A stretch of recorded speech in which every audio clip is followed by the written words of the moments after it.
everyone. This is my class, and today we're talking about noise pollution, how noise are generated, and how can be the impact of noise in our environment. So we mentioned that noise is an unwanted sound, an unwanted sound that can affect the peace and tranquility of any environment. No one loves noise. Everyone wants to stay where there is peace and where there is calmness. So when unwanted sound or unpleasant sound comes around, it has disrupted the peace and the tranquility of that environment. So we're talking about places where these noises can be generated. And we mentioned that it can be generated in the industries where activities are going on, such as quarry industries, where stones are being grinded or crushed to sizes. It generates a lot of noise. We talk about industries where boilers are being installed or in operation. Places like petrochemical industries. We talk about vehicular movements in the parks, on the roads, where vehicles are being, trying to look for passengers, making a lot of noise, calling for passengers, and then horning at the height of their vehicles, trying to alert people around them that they can board their vehicles. So activities such as that generates a lot of noise, which are pleasant to the people that are around the neighborhood. And then we talked about the airports, where planes take off. There are a lot of noise too around that environment. So people who live around the airport will often, be affected by these noises. No wonder during every sighting of any industry, there's usually this impact assessment that every environmentalist should conduct or companies should conduct.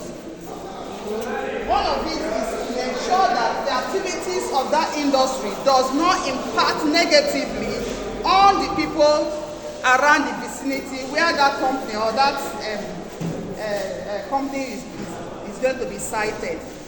For example, on Magwa, I'm sure when that airport was sited there, an impact assessment was taken, and however, they could know that over time, people who are living within that environment will suffer hearing losses or hearing impairments, because on a daily basis, planes takes off, planes lands, and with this heavy engine noise. So it has a way of impacting on every individual living around. We also talk about the impact on the home. Noise can devalue properties around every area. Nobody wants to buy a property close to a noisy neighborhood. Would you want? No. And I used an example last time I mentioned that my house, although we went there first, before this church came to buy the land, we never knew they were going to site all the churches around there. We are there, and they bought this land, and before we could know it, it was a church. You can't sue them. And then, every Sunday, of course, we would also live for our churches, so we may not hear their noise. But Friday nights, when they usually have their vigils, it's either you're joining them, or you just know that that day is a bad day. You won't sleep, so their microphones are placed in such directions that you cannot sleep. So you just have to follow along. If they are singing, you sing along. If they are preaching, you can just hear. If they are praying, of course it's also good. It's a spiritual exercise. So that's what we experienced around here. But assuming they were there before we went there to buy land, I would not want to buy land. You understand what I'm trying to say? So, certain places where noise are eminent, it can devalue the properties around them because nobody wants to go and purchase, where you want to build your home that is supposed to be a peaceful environment, and then you're going to buy it where eventually there will be noise. I mean, so you find out that the land there will just be there in value, except another church wants to buy it. So noise versus noise. Nobody will be angry. So noise can actually devalue properties. Alright, so we looked at the impact as being stressful and also getting health-wise. Somebody who is already having an insomnia, find it difficult sleep, then a noise now starts erupting around you. You won't sleep at all. You won't sleep. So it affects the health of such individual. So noise can impact on anybody's health. Even wild animals. Let's assume there are some animals that are living around here, and then there are always constant noise around that vicinity. Those animals will run away. That's why most of the animals around us have gone on extinction, because they can't stand noise in their environment. Even newborn babies, you can't be making noise near a newborn child. You disrupt the child's peace and then sleep. That child can't have peaceful sleep. He's crying always because everywhere around the child is noisy. So it can also affect little ones that are living around us. Talked about wildlife disturbance, talked about property that can be devalued. So these are some of them. Now we have different levels of noise. We have different levels of noise. We have one, take it down to low level noise. Low level noise. We have moderate level noise.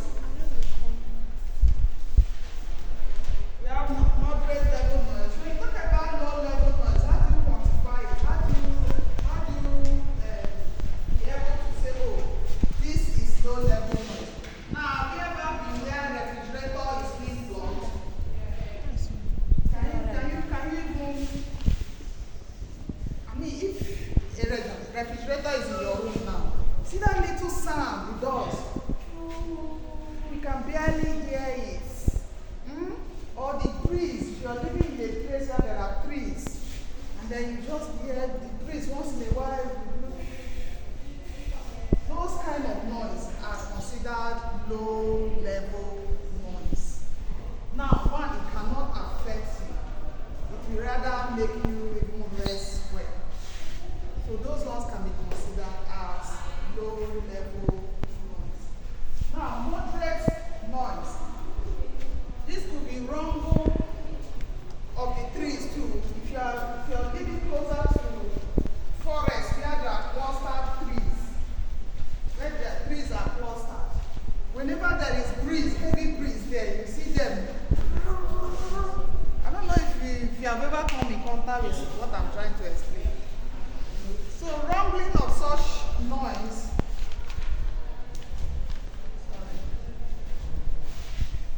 And then perhaps if you are in the office environment where someone is always typing computers, behind the keyboard, one or two or three persons typing at the same time. See the sound of the keyboard. That can be considered as moderate level noise. And this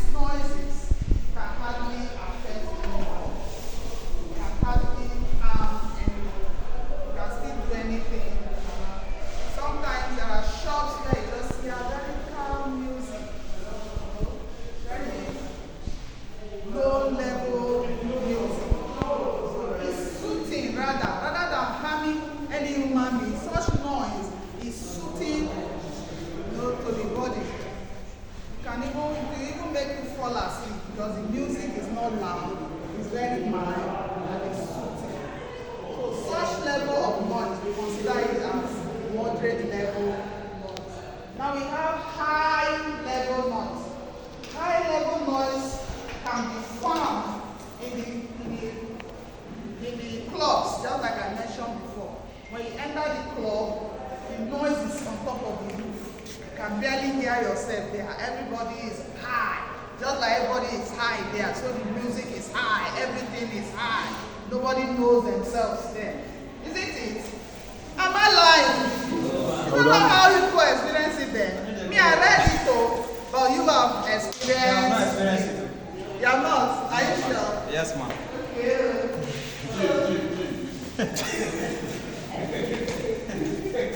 So such noise, such high level noise can actually impact on someone. There are people who live constantly where there are this high level noise. When those people now that have become accustomed to such high level noise, if they come out to where there are very low level noise, people are talking. You see this person talking on top, he or her voice, talking very high. It is because that's the place, or that's the level he has accustomed himself to, having been under that constant noise. The person cannot stop lower. It's as if he's dying. It's as if the world, because yes, he has been constantly living within that high noisy level. So there's no way the person can just start talking low. If you want to talk now, he's talking on top of his voice, because that's usually what they do there. For anybody to hear each other, you have to raise your voice very high. So such extreme noises can actually be a disturbance to somebody's health, to people around, so on. Then we have the extreme noise. Remember I said low level noise, moderate noise, high level noise, and then extreme noise. This extreme noise, just as I've explained before, places like the parks, like the airports, where engines and working machines are working. Those ones generate high level noise. So people living around them, people who work in that plant, in such plant over time, they can be having hearing impairment because their auditory level has become either high or low, as the case may be. But that's the adverse effect of working within such environments. Okay. Just like